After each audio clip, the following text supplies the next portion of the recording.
Hi there, I'm Richie Steffen. I'm the past president of the Northwest Horticulture Society and one of their current board members. And welcome to my garden. I have a 10-acre property out in Kingston, and behind me you'll see a few wooden containers. Those are remnants from the Miller Garden, one of the things that we used to use for the Flower and Garden Show to plant our great plant picks into for display gardens. But we haven't used them for a number of years, and so I saved them from the garbage dump and brought them here.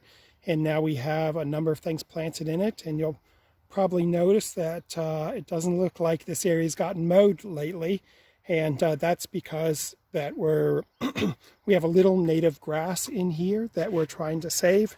And let me see whether I can show that to you. Oh, maybe not.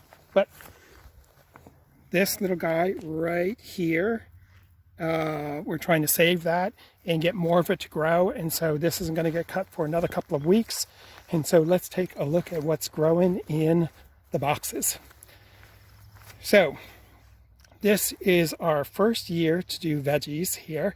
And so we got peas that got planted a little late, and they're getting a little wild right now, but they're just starting to flower. Some sugar snaps and Clark's Belton Blue shelling peas, and so I'm kind of excited about that. And we also have a whole slew of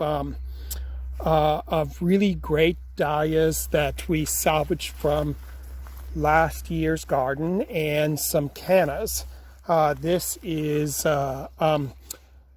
banana leafed canna, which will get to about 8 to 10 feet tall. And then this is Durban, which is a wonderful variegated variety, and which won't get as tall. It'll only get to about 4 to 5 feet.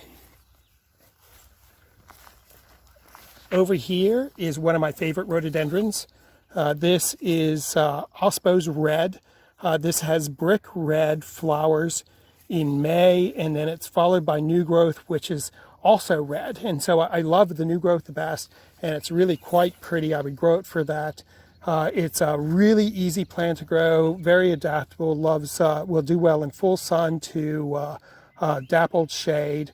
And here it is growing with Echinocloa all gold.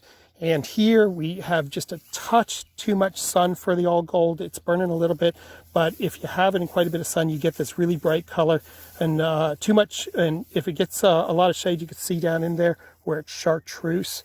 And so I'm really trying to keep that so bright against all that gold. And there, look at that, doggone it, there's a little weed. So we'll throw that out. And then this is our future dahlia bed. And so you see that this is full of promise. And so hopefully later on in the season, I'll show you some of what we get out of it.